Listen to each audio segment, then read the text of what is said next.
ಇವತ್ತಿನ ದಿನ ನಮ್ಮ ರೋಷನ್ ಅಲ್ಲೋರ ಒಂದು ಹುಟ್ಟುಹಬ್ಬದ ಶುಭಾಶಯಗಳನ್ನ ನಮ್ಮ ಮನಸ್ಫೂರ್ತಿಯಾಗಿ ಇವತ್ತಿನ ಅವರನ್ನ ಕೋರ್ತಾ ಇದ್ದೀನಿ.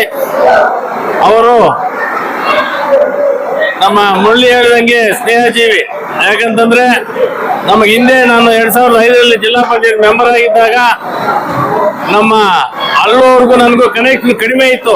ಆದ್ರೂ ಪ್ರತಿಯೊಂದು ಹಳ್ಳಿಗೂ ಹೋಗಿ ನನ್ನ ಪರವಾಗಿ ಪ್ರಚಾರ ಮಾಡಿ ನನ್ನನ್ನ ಗೆಲ್ಲಿಸಲಿಕ್ಕೆ ಅವರು ಸಹ ಒಬ್ಬ ಕಾರಣಕರ್ತರು ಅಂತ ಈ ಸಂದರ್ಭದಲ್ಲಿ ಹೇಳ್ತಾ, ಮುಂದಿನ ದಿನಗಳಲ್ಲಿ ನಮ್ಮ ಅಲ್ಲೋರ್ಗೆ ಒಂದು ಒಳ್ಳೆಯ ಶುಭ ಈ ಸಂದರ್ಭದಲ್ಲಿ ಹೇಳಲಿಕ್ಕೆ ಬಯಸ್ತೀನಿ.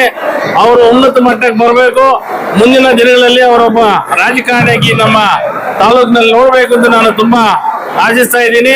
ಅವ್ರಿಗೆ ಸದಾಕಾಲ ನಮ್ಮೆಲ್ಲರ ನಮ್ಮ ಪಕ್ಷ ಆಗಿರ್ಬೋದು, ನಮ್ಮ ನಾಯಕರು ಎಲ್ಲರೂ ಸಹ ಅವರು ಮನಸ್ಫೂರ್ತಿಯಾಗಿ ಅವ್ರು ಕೆಲಸ ಮಾಡುವಂತ ನಿಟ್ಟಿನಲ್ಲಿ ಕೆಲಸ ಮಾಡ್ತೀವಿ. ಯಾಕಂದ್ರೆ ಅಂತವ್ರು ಸುಮಾರು ಜನಕ್ಕೆ ಬಡವರಿಗೆ ಅವರು ದಾನ ಮಾಡುವಂತ ಮನಸ್ಸಿರ್ತಕ್ಕಂಥ ಒಬ್ಬ ವ್ಯಕ್ತಿ. ಅಂತವರು ಮುಂದಿನ ದಿನಗಳಲ್ಲಿ ಒಂದು ಒಳ್ಳೆಯ ರಾಜಕಾರಣಿ ಆದ್ರೆ ಜನಕ್ಕೆ ಬಡವರಿಗೆ ಎಲ್ರಿಗೂ ಅನುಕೂಲ ಆಗತ್ತಂತೆ ತಂದಲಿಕ್ಕೆ ಬಯಸ್ತಾ, ಅವ್ರಿಗೆ ಮತ್ತೊಮ್ಮೆ ಹುಟ್ಟುಹಬ್ಬದ ಶುಭಾಶಯಗಳನ್ನು ಕೋರ್ತಾ, ಒಳ್ಳೆ ರೀತಿಯಲ್ಲಿ ಅವರಿಗೆ ಆಯುಸ್ಸು, ಐಶ್ವರ್ಯ, ಆರೋಗ್ಯ ಎಲ್ಲಾನು ಸಹ ಉನ್ನತ ಮಟ್ಟದಲ್ಲಿ ರಾಜಕಾರಣಿ ಆಗಿ ಅಂತ ಸಂದರ್ಭದಲ್ಲಿ ಹೇಳಲಿಕ್ಕೆ ಬಯಸ್ತಾ ಇದ್ದೀನಿ.